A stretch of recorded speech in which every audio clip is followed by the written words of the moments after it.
Hello dear students, welcome back. Actually हम जब second part कर रहे थे तो कुछ टेक्निकल इश्यू की वजह से हम वो पूरा नहीं कर पाए थे। तो इस सीरीज के हमने जो सेकंड पार्ट था उसमें 51 से 100 तक के क्वेश्चन हम कर रहे थे और उन क्वेश्चंस में 84 क्वेश्चन तक हमने कर लिए थे। ठीक है, तो उसका रिमेनिंग पार्ट जो बचा हुआ था 84 से लेके 100 तक के क्वेश्चन बचे हुए थे। उन 100 क्वेश्चंस को हम आज करेंगे। कुछ टेक्निकल इश्यू की वजह से हम उनको नहीं कर पाए, उनके लिए उसके लिए रियली सॉरी। ठीक है, चलिए फिर स्टार्ट करते हैं।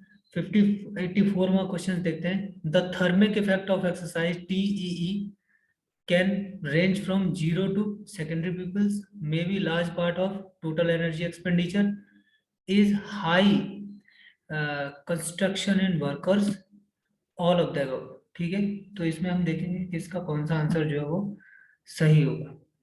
ठीक है, आंसर तो लगभग हम इसमें लगा ही लेंगे। चलिए इसके बारे में कुछ और फैक्ट है वो भी देख लीजिए। Thermic effect for physical activity भी टीई को बोल देते हैं, ये इसका चेंज नेम है। और जो मेन जो बताने वाली बात थी जो मैं आज आपको बताने चाहता था इसमें, वो क्या है, वो ये है कि टीपी रेंज जो है एनीवेयर, वो कितनी 15 से 30% होती है किसकी, टीडी डबल ई की।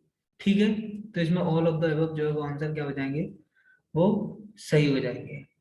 ठीक है, the amount of energy burn during physical activity which includes everything from standing up from A seated position. जो भी काम हम करते हैं, चाहे वो हाई इंटेंसिटी लो इंटेंसिटी कुछ भी काम कर रहे हो, उससे एनर्जी बर्न होती है फिजिकल एक्टिविटी के थ्रू। और उसको हम क्या बोलते हैं, मेटाबॉलिक, बेसल मेटाबॉलिक मेटाबॉलिज्म भी बोलते हैं, जिसको हम आगे आने वाले कुछ क्वेश्चंस में सॉल्व करेंगे। ठीक है, चलिए तो इस क्वेश्चन को देखते हैं। ये क्वेश्चन आपका क्या कह रहा है, the factor that can increase the metabolic rate the most. कौन सा ऐसा फैक्टर है जो मेटाबॉलिक रेट को क्या करता है, एक तरह से कंट्रोल करता है, ठीक है, अफेक्ट करता है। तो जेनेटिक्स कोर्स बहुत कम मात्रा में, एक्सरसाइज इसमें दिया हुआ है तो और किसी एक फैक्टर के साथ हम जा ही नहीं सकते। और फैक्टर भी अफेक्ट करते हैं, वो बहुत ही मिनिमम क्वांटिटी होती है, इसको कंसीडर नहीं किया जा सकता जब हमारे पास एक्सरसाइज नाम की एक फाइनल ऑप्शन मौजूद हो। ठीक है, चलिए तो इसके बारे में कुछ जान लीजिए, क्योंकि यहाँ से जो मेटाबॉलिक रेट है, बेसल मेटाबॉलिक रेट है, वहां से घुमा घुमा के कई बार क्वेश्चंस पूछता है और क्वेश्चंस में बच्चे फंसते हैं। तो आप इसको जरा बेसिक लेवल से आप इसको समझ लीजिए। The factor that influence basic metabolic rate, body size. कौन कौन से फैक्टर हैं, metabolic rate increases as weight, जैसे जैसे वेट इंक्रीज होगा मेटाबॉलिक रेट, वेट, हाइट और सरफेस एरिया इंक्रीजेस। क्या कर रहा है ये, body size, metabolic rate increases. Metabolic rate जो है वो इंक्रीज होता है कब, जैसे जैसे आपका वेट बढ़ेगा, हाइट आपकी बढ़ेगी और सरफेस एरिया जो है वो बढ़ेगा। Body composition, fat tissues has a lower metabolic activity than muscle tissues. मतलब fat tissues has a lower metabolic activity, fat tissues में लोअर मेटाबॉलिक एक्टिविटी होती है in comparison of muscle tissues के। ठीक है, तो इस क्वेश्चन को भी आप, मतलब अगर कुछ पूछता है इसके बारे में तो आप इसको तैयार रखेंगे। एज लीन मास इंक्रीजेज मेटाबॉलिक रेट इंक्रीजेज। अगर लीन मास आपका इंक्रीज होता है तो आपका मेटाबॉलिक रेट जो है वो भी इंक्रीज हो जाएगा। अच्छा, एक क्वेश्चन और यहाँ से निकलता है कि अगर लीन मास जो है, अगर आपका लीन मसल मास अगर आपका इंक्रीज होता है, इट मीन्स दैट वो किन लोगों में होता है, पतले लोगों में। तो यहाँ से आप एक और परसेप्शन निकाल सकते हैं कि जो पतले लोग होते हैं उनका मेटाबॉलिक रेट क्या होता है, वो हाई होता है। पहले भी हमने इसकी बात की थी। तो और कौन कौन सी एक्सरसाइजेज हैं जिनके थ्रू मेटाबॉलिक रेट को हम कंट्रोल कर सकते हैं, cardiovascular exercise, running, swimming, aerobic, walking stimulate your metabolism, help your burn calories and even temporarily suppress your appetite post workout, but do not let cardio get all the metabolic boosting glory। ठीक है, एक और fact इसके में देख लीजिए, the metabolic is a process your body use to make burn energy from the food। मतलब आपके जो फूड आपने खाना खाया है उसके थ्रू कितनी एनर्जी निकलेगी और उस एनर्जी को कैसे मतलब यूज में लेना है, ठीक है।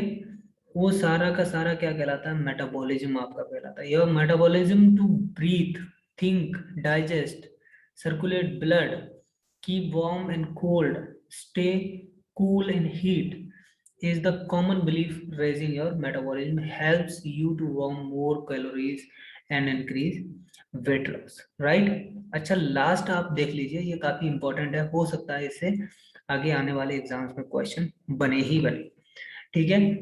ये क्या कहता है, the latter found is food like butter, pork product, chicken things, cookies and more may be responsible for slowing metabolism. The American diet used to balance in both omega-6 or omega-3 fatty acid, says जुकरबॉट। इसको क्या बोलते हैं, जुकरबॉट, ठीक है। तो इस term को आप याद रखिए, ठीक है। अगली एक चीज और आपको याद रखनी है कि ये जो मेटाबॉलिज्म की रेगुलेशन है, इस मेटाबॉलिज्म की रेगुलेशन अच्छी हेल्थ के लिए कौन करता है, रेगुलेशन इसका करता है वो थायराइड ग्लैंड करती है, ठीक है। तो इसका आंसर क्या हो जाएगा, एक्सरसाइज, ठीक है, क्योंकि एक्सरसाइज सबसे ज्यादा मेटाबॉलिज्म रेगुलेशन पर कंट्रोल करती है। अगला क्वेश्चन देखते हैं, द क्रोनिक फटीग। अच्छा, फटीग के बारे में हम पहले ही बात कर चुके थे। Chronic fatigue associated with over training, सही बात है। हैज अ साइकोलॉजिकल कंपोनेंट, बिल्कुल सही बात है। Has a physiological component. अच्छा, फटीग हमें थकान किस तरह से होती है, हमें साइकोलॉजिकली कहते हैं ना, दिमाग एकदम काम नहीं कर रहा यार, बहुत ज्यादा काम करने के बाद, तो हम साइकोलॉजिकली भी थकते हैं, हम फिजियोलॉजिकली भी थकते हैं अगर हम फिजिकल एक्सरसाइज कर रहे हैं, राइट। और ओवर ट्रेनिंग की वजह से तो हम थकते ही थकते हैं। तो आंसर क्या हो जाएगा, ऑल ऑफ द अबव। अच्छा, इसके बारे में थोड़ा सा कुछ चीज और देख लेते हैं।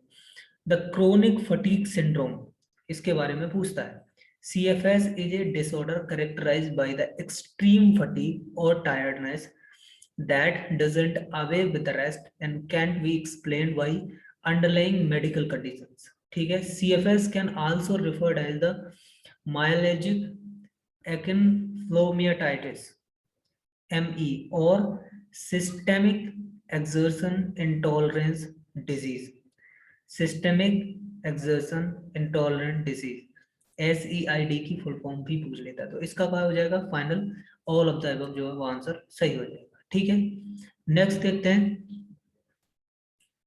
160 LBS। तो इसका एक तो सिंपल फॉर्मूला होता है, एक LBS में कितने होते हैं, 0.454 kg, और एक kg में कितने LBS होते हैं, लगभग 2.2 LBS, ठीक है। तो इसको कन्वर्ट करेंगे तो 72.5 के समथिंग जाएगा, इसको राउंड ऑफ करके हम 73 kg लिख सकते हैं। तो इसका आंसर 73 kg हो जाएगा। अगला क्वेश्चन देखते हैं, the world class marathon runner would need a process a very high developed. अच्छा, इसके बारे में हमने काफी डिस्कशन किया है।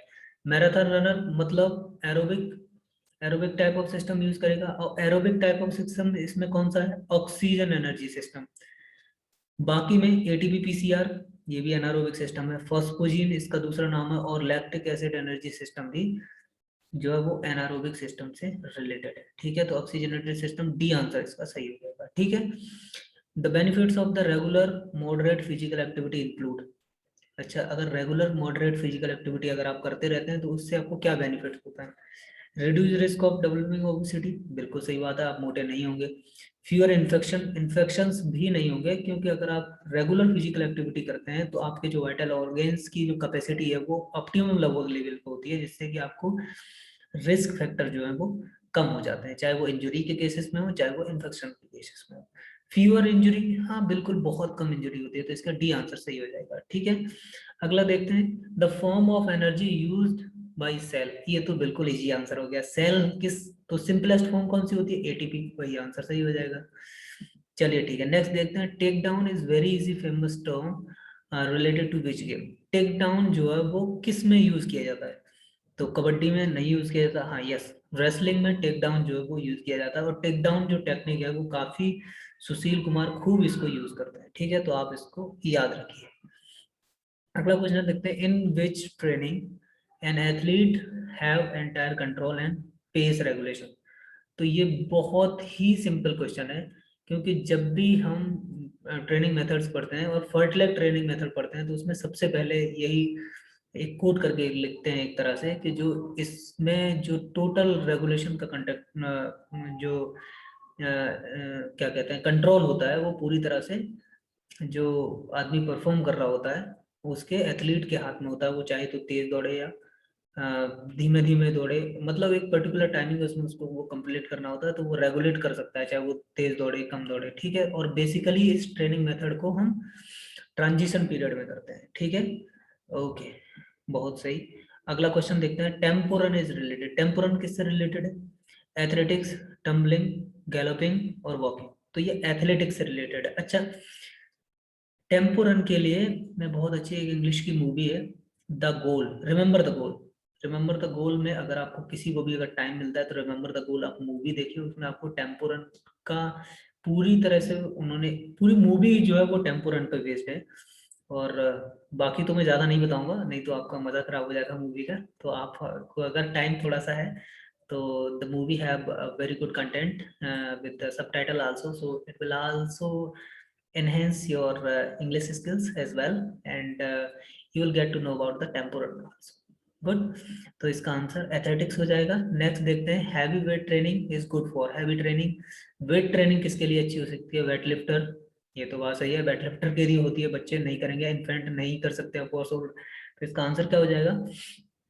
ए जो है वेट लिफ्टर्स के लिए ही हैवी ट्रेनिंग होती है, क्योंकि बाकी और सबके लिए लाइट ट्रेनिंग तो कर सकते हैं according to their need, but heavy नहीं कर सकते हैं, ठीक है। Which type of training is necessary to an athlete? Physiological training, psychological training, weight training. सही, बिल्कुल। तो इसमें क्या हो जाएगा? फिजियोलॉजिकल ट्रेनिंग हम करते हैं, ठीक है, साइकोलॉजिकल ट्रेनिंग भी करते हैं, वेट ट्रेनिंग भी करते हैं वो। तो इसमें आंसर, अच्छा ये गलत आंसर यहाँ पे लिख गया है, इसमें ये होना चाहिए, इसमें ऑल ऑफ द सारे के सारे ही आंसर जो है वो सही है। लेकिन अगर इस कंडीशन में ऐसा इस टाइप के अगर आंसर आपको मिलते हैं तो फिर आप जो है वो फिजियोलॉजिकल और साइकोलॉजिकल ट्रेनिंग में ही जाएंगे, क्योंकि फिजियोलॉजिकल ट्रेनिंग जो है वो वेट ट्रेनिंग के ही अंदर आ जाती है, ठीक है। तो ऑल ऑफ द अबव अगर आंसर दिया है then you will go with the all of the above. अगर इस तरह से दिया है तो वेट ट्रेनिंग को आप छोड़ देंगे, क्योंकि वेट ट्रेनिंग आपकी फिजियोलॉजिकल ट्रेनिंग के ही अंदर आ जाएगी, ठीक है। चलिए नेक्स्ट देखते हैं, एक्टोमॉर्फ इज रिलेटेड। अच्छा, एक्टोमॉर्फ, मीजोमॉर्फ और एंडोमॉर्फ, सेल्डन क्लासिफिकेशन के अनुसार बॉडी टाइप को इस तरह से डिफाइन किया गया था। तो इसमें ऐसे आप याद रखिए, एक्टोमॉर्फ को किससे करते हैं? 117। फिर उसके बाद मीजोमॉर्फ आता है। मीजोमॉर्फ में आप 7 को, यहाँ 7 को बीच में ले आइए, तो क्या हो जाएगा? 171। एंडोमॉर्फ सबसे ज्यादा मोटे मोटे, मतलब काफी हैवी बल्कि टाइप के होते हैं, तो उसमें 711, ठीक है। इसमें क्या हो जाएगा? 117, क्योंकि ये दुबले पतले टाइप के लोग होते हैं। चलिए ठीक है। तो जैसे जैसे यहाँ मतलब रेंज ऑफ हैवी वेट्स बढ़ाते जाइए, वैसे वैसे आपको यहाँ पे क्वांटिटी बढ़ाते जाइए, ठीक है। ये इस ट्रिक को आप याद रखिए। Good, very nice. चलिए अगला क्वेश्चन करते हैं, what source of energy is mainly used in light aerobic activity? अरे light aerobic activity, aerobic activity भी है, लाइट भी है। तो एरोबिक एक्टिविटी का मतलब ये है कि वो थोड़े समय के लिए तो नहीं होगी, कम से कम 15 मिनट के आसपास की एक्सरसाइज रहेगी। तो 15 मिनट में कार्बोहाइड्रेट तो खत्म हो लेगी आपकी सट से, ठीक है। तो हम इसमें फिर फैटी यूज करेंगे, तो फैट इसका आंसर हो जाएगा, राइट। नेक्स्ट क्वेश्चन देखते हैं, which of the following food below constitute to the best choice and attempt to the carbohydrate loading before endurance? अच्छा, एंडोरेंस ट्रेनिंग अगर आपको करनी है, एंडोरेंस ट्रेनिंग मतलब बेसिकली जो बड़ी बड़ी एक्टिविटीज होते हैं जैसे मैराथन रनर होगी, तो उस टाइप के लोग जो होते हैं वो कार्बोहाइड्रेट लोडिंग करते हैं। वो कार्बोहाइड्रेट इस जितने भी यहाँ पे दिए हुए ऑप्शन है उनमें सबसे ज्यादा कार्बोहाइड्रेट किस मिलती है? राइस में। तो राइस खाइए, कार्बोहाइड्रेट बढ़ाइए और कार्बोहाइड्रेट लोड कीजिए। Make prepare yourself to marathon run और endurance kind of activities. Good, तो राइस इसका सही आंसर हो जाएगा। अरे यार कहाँ भाग रहे हो? चलिए ठीक है। तो ड्यूरिंग मसल बिल्डिंग रिजीम, अच्छा इसका आंसर मैंने पहले ही लिख दिया है, तो चलिए इसमें देख लिए, अगर मसल बिल्डिंग आप कर रहे हैं तो मसल बिल्डिंग में हमें सबसे ज्यादा किसकी जरूरत होती है? प्रोटीन की। तो इस टाइप की एक्टिविटीज अगर हम परफॉर्म कर रहे हैं तो 1.2 से लेके 1.6 ग्राम पर केजी बॉडी वेट के अनुसार हम जो है एक पर्टिकुलर एथलीट को या जनरल पीपल को कोई भी जो एक्टिविटी, जो मसल बिल्डिंग एक्टिविटीज को परफॉर्म कर रहा है उसको हमें इतना देना पड़ेगा, जिससे कि वो अपनी अच्छी तरह से बिल्डअप कर पाए मसल्स को, ठीक है। During exercise the needs of vitamins generally are greatly increase. अच्छा, इसमें ये ट्रू फॉल्स क्वेश्चन है, इसमें बहुत ज्यादा ऑप्शंस आपके पास नहीं है. During exercise the need of vitamins generally are greatly increase. ये देखिए, जो एक्टिविटी होती है, ठीक है, जब हम कोई भी एक्सरसाइज कर रहे होते हैं, एक्सरसाइज के टाइम पे सबसे पहले हमें क्या चाहिए होता है, हमें चाहिए होता है कार्बोहाइड्रेट. कार्बोहाइड्रेट खत्म हो जाएगा तो विटामिन, सॉरी, फैट, फैट खत्म हो जाएगा तो आपका प्रोटीन. लेकिन कभी आपने ये नहीं सुना होगा विटामिन से हमने एनर्जी ली, ठीक है, तो विटामिन की बहुत ज्यादा जरूरत पड़ गई. ऐसा नहीं होता, क्योंकि जो फूड होते हैं वो मतलब कई टाइप्स में डिवाइड किया जाए. जैसे एनर्जी प्रोवाइडिंग फूड कौन कौन से हैं आपके, फैट, प्रोटीन और कार्बोहाइड्रेट, ठीक है. ये अब प्रोटेक्टिव या बॉडी बिल्डिंग फूड्स कौन से हैं, वो आपके आपके क्या हो जाएगा, प्रोटीन हो जाएगी, ठीक है. और जैसे डिफेंस सिस्टम के लिए अगर यूज होंगे तो विटामिन और मिनरल्स यूज हो जाएंगे, ठीक है, जो हमें बीमारियों से बचाते हैं. अगर इन विटामिन और मिनरल्स हम सही टाइम पे नहीं लेंगे तो हमें कई सारी टाइप की बीमारियां हो जाएंगी, जैसे विटामिन ए की कमी, विटामिन बी की कमी, सी की कमी, ऐसे various kinds of disease you will affects with if you will not take them in proper quantity, right? Very nice. तो इसका आंसर क्या हो जाएगा, ये फॉल्स हो जाएगा, ठीक है. तो आज की क्लास लगभग 100 क्वेश्चन खत्म. अब अगली क्लास में हम क्या करेंगे, हम जो है 101 से लेके 150 तक के क्वेश्चन सॉल्व करेंगे. आई होप दैट आज के क्लास में आपको काफ़ी अच्छा लगा होगा, नई चीज़ें आपको सीखने को मिली होंगी. और इसी के साथ कि अगली क्लास में मिलते हैं पूरे जोश और होश के साथ, ठीक है. तो आज की क्लास के लिए बस इतना ही, मिलते हैं अगली क्लास में. तब तक के लिए नमस्ते.